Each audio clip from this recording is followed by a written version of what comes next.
Hey everyone, welcome back to the show. Of course, in Vancouver, we love talking about the Canucks and we love talking about real estate, but we don't always talk about that part of the market that's sort of if you're earning $50,000 or under. I know. Guess what? Ryan McKinley is going to tell you how you can get into the market. He is a mortgage development manager for Vancity. How are you? Hi, Ryan, how are you? So we're really talking about people that can get into the market making $50,000 or under? It's true. You know, there's some things that have happened recently. You know, the Bank of Canada and the Government of Canada changed how long you can pay your mortgage back over. Yeah. So you can only pay it off over 30 years now as opposed to 35 if you're putting less than 20% down. Okay. So the less time you have to pay your mortgage off, the higher the payments. And also rates are starting to go up, and the higher the rates, the higher your payments, the less you can afford. How creative are lending institutions getting when it comes to creating mortgages that sort of cater to a consumer that maybe needs some creativity?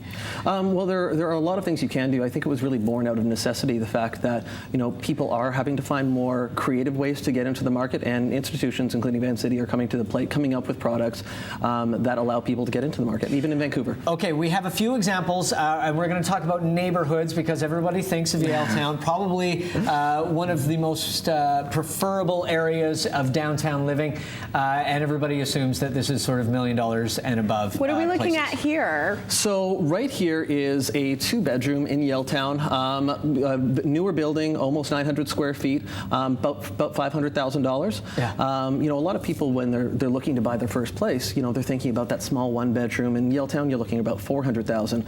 Well, if you're going in on it yourself, $400,000, you're going to be paying, if you put 5% down, about $2,000 a month by yourself. So what people end up doing is renting in Yaletown with a roommate. For a couple of grand a month. For a couple of grand a month. So what, I think I see where you're going here. So what people don't realize is that there are products out there, Vancity calls it the mixer mortgage, but there are products out there that allow you to own property and a condo with a friend, a roommate, a family member. So, you know, take this one, for example, $500,000, you each put $12,500 down, and you each are in there for $1,300 a month. And that is what people are paying for rent. Wow. So at the end of the day, you're going to own it instead of throwing it out the window. Exactly. So you can afford a $1,300 a month payment, making $50,000 or under. So with these mixer mortgages, what happens when the friends decide, I don't want to pay anymore? When the friendship blows up, Ryan, what then? Blow up clause for Well, roommates? and that's the thing. People have been doing this for a long time and buying real estate together. What we've come up with is you would sit down with someone first. You'd sit down with a checklist, a lawyer, and maybe a bottle of wine, and two, and kind of go over every eventuality. You know, what if someone does want to sell? What if there's a special assessment? You know, who takes out the garbage in which days? You know, it doesn't necessarily. It's like a marriage. It kind of is like that. You know, you should make sure that all of these little items are checked off first, and it allows you to do that. Very nice. Now the next thing we're going to look at is a house on the west side. Yes. So who can afford this for under 50 grand a year? Well, so it's one of those things. You know, people are living in Yaletown. Eventually, people might want to live in a house, have a yard to play in, as opposed to the 15 square foot patio I have in Yaletown. Yes. And you can actually afford this technically with a couple each making $50,000 a year or less. I'll walk you through it as far as how it works. Okay, but you know, this property here is in Point Grey. Beautiful place, renovated, great area for schools, and it also has a basement suite. So a lot of people know about the mortgage helper and how, you know, you have your place and you rent out the basement, and you know your financial institution will give you credit for the rent that you're getting and allow you to qualify for more. It'll pay a certain amount of the mortgage. Exactly, right? So if you got this place, you know, you'd be looking, and didn't have any rental income at all, you'd be looking at needing a combined family income of over $200,000 a year, which is a lot. Yeah. You know, if you rented out the basement for a couple grand a month, then you would need a combined family income of maybe $150,000 a year. Now, where it gets a little bit interesting is what if you know where you want to raise your kids, you know what house you want to be in, but you're just not quite there yet. What you can just do as a couple or as an individual or as a small family, that is one option. That's a totally other segment though. That's one that my wife and I exercise. But.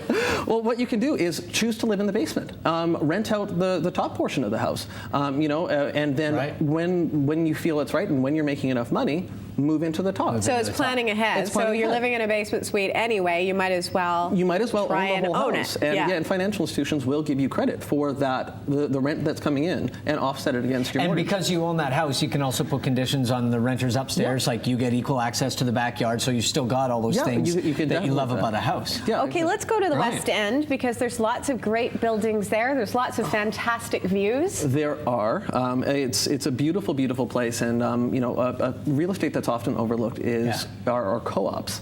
Co-ops are out there. There are not a lot of them. There are 50-something buildings in the Greater Vancouver area, but a lot of them are in the best areas. As far as being a couple of blocks away from English Bay, you pay a lot of money for that. What is the difference with a co-op as far as owning in one goes? Without getting too technical about it, it's just a different form of ownership. You don't actually own it. It's not actually a land title. You actually own shares in the company, which is the building. Okay. So it's a different form of ownership that was popular years ago. Does that change what kind of mortgage you can get if you're buying a cooperative property? It does. One of the limiting factors for the past many years has been financing the properties. First of all, you do need 35% down, but there weren't a lot of financial institutions willing to offer the co-op mortgages. Vancity is one now that does. So it kind of opens a new market for people to get into. Interesting. I'm assuming you can't sell it for a profit if you buy into a definitely. co-op, yeah? It works just like any other real estate. The nice thing about them is that they're 10 to 25% cheaper than an equivalent condominium. Yeah. They're in a great area, a couple blocks from the beach, and it's really a lot of people who are downsizing. They have that cash from sale of their property, and they want to move somewhere that's beautiful, close to the beach. Because of course 35% down is a lot of money. It can be a lot of money, Yeah. but I mean, in this example, because they are priced 10 to 25% less, this place in the West End is under $340,000. Yeah. What? And you're 2 blocks away from the beach, which And you it's really beautiful. It's beautiful. It's been renovated, And you get to keep your children. And you can keep your kids. So nice. You don't have to. But then you can just give them away. You don't have That's to true. sell as Well, much. Ryan, thank you so Thanks, much Ryan. for Great all job, the man. great advice. Of course, you can follow Ryan on Twitter if you have any questions for him about getting a mortgage. Yeah, well, and it's nice too because I think people they get scared of the whole idea and they don't even go in and talk to someone. But sometimes that conversation can be a revelation for That's all you need. Thank Thanks, you man. so much. Appreciate it. We're going to take a break.